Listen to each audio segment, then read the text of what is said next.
I know that you read lots and lots of annual reports, and I'm curious what you are reading for, if you would share that with us.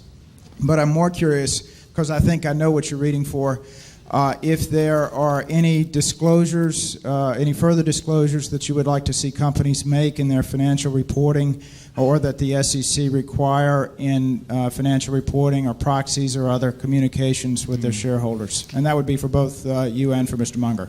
Yeah, the main thing that they can't mandate in annual reports, I really like to have, I like to know as much as I can about the person that's running it and how they think about the business and what's really going on in the business. In other words, I would like to have a report that would be identical to what if I owned half of a company but was away for a year and I had a partner who owned the other half. When I came back, that he would tell me about what had taken place during the past year and what he foresaw coming up and all of that.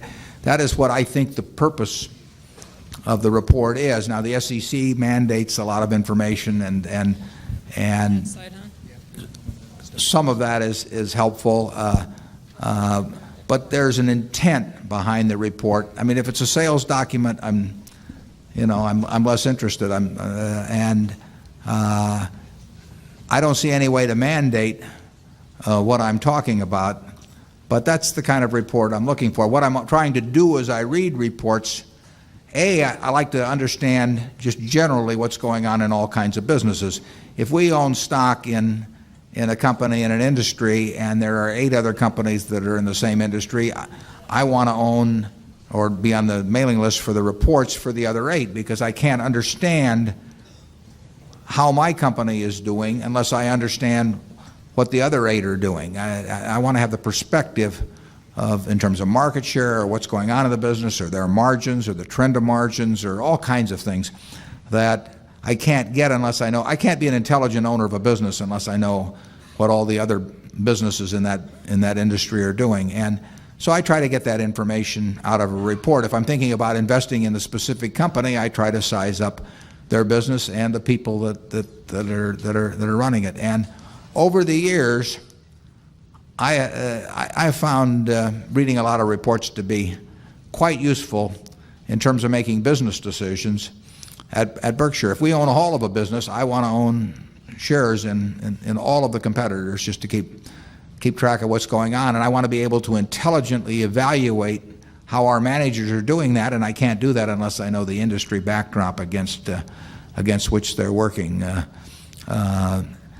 It's amazing, how well you can do in investing really with what I would call outside information. I find inside information, I'm not sure how useful that is, but outside information, there's all kinds of information around as to businesses, and you don't have to understand all of them. You just have to understand the ones that you're thinking about getting in, and you can do it if you just.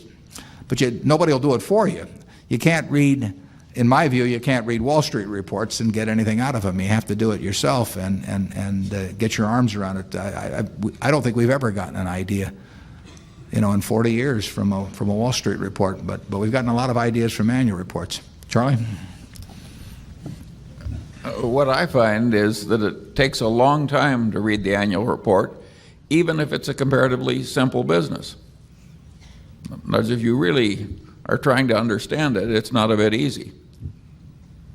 Yeah, I would say that on average in a business we're really interested in, even though we know what to skip to some extent, what to read, I mean, it's going to be 45 minutes or an hour on a report, and if there are 6 or 8 companies in the industry, that's going to be 6 or 8 hours perhaps, and then there are quarterlies and a lot of other. I mean, the way you learn about businesses is by absorbing information about them, thinking it, deciding what counts and what doesn't count, relating one thing to another, and that's the job.